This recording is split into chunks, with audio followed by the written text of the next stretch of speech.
Hey, and welcome once again to Ancient Ways for Modern Days. My name is Mike Freeman. I'm the pastor at Valley Christian Fellowship in Longview, Washington. Welcome as we start the week in John chapter 7. And where we left off last week was Jesus. He had gone to the Feast of Booths and he had begun to speak publicly. And this was kind of surprising because the religious leaders, they wanted to kill Jesus. They were anti-Jesus at this moment, big time. And now Jesus is speaking publicly, and this is going to cause a little bit of confusion as the people are trying to figure out. Wait, I thought the Jewish leaders did not like him, but now he's speaking publicly, and if he's speaking publicly, maybe they know something we don't know. But here's the big question. The big question they're asking is he the Christ? The big question we are asking is he the Christ, and how do we know? And Jesus, in this text today, he's going to start to help us understand how we know that, because we'll know he is the Christ if we know his true identity, if we know the Father. Now, let me show you what I mean. Sometimes we have a superficial view of Jesus. We know some things about him, but we don't know him.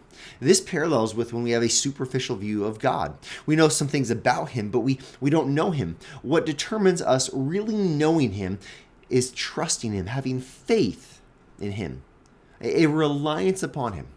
This is what we're going to find today as Jesus talks. And so let's open up the text. Let's see the dynamic here with Jesus and the religious leaders as well as the Jewish people. In verse 25, it says, "Some of the people of Jerusalem therefore said, 'Is not this the man whom they seek to kill? And here he is, speaking openly, and they say nothing to him. Can it be that the authorities really know that this is the Christ? But we know where this man comes from, and when the Christ appears, no one will know where he comes from.'" Well, we'll just hold on right there. There is a bit of a mythological belief that the Christ will suddenly appear. There will be no information about him, his upbringing. He will be a complete unknown, and then he'll appear on the scene. This is what they're referring to, this kind of folk idea about the Christ. Well, let's keep going in the text. 28, "So Jesus proclaimed as he taught in the temple, 'You know me, and you know where I come from, but I have not come of my own accord. He who sent me is true, and him you do not know. I know him, for I come from him, and he sent me.'" Look at what Jesus does here. As they're asking, is this the Christ? We know where he comes from. We're not supposed to know where the Messiah comes from. And Jesus says, listen, you know me. You know where I come from. But here's the deal. You do not know him who sent me. He's saying you don't know the one true God. Now, he's saying this to the Jewish people who prided themselves on knowing the one true God.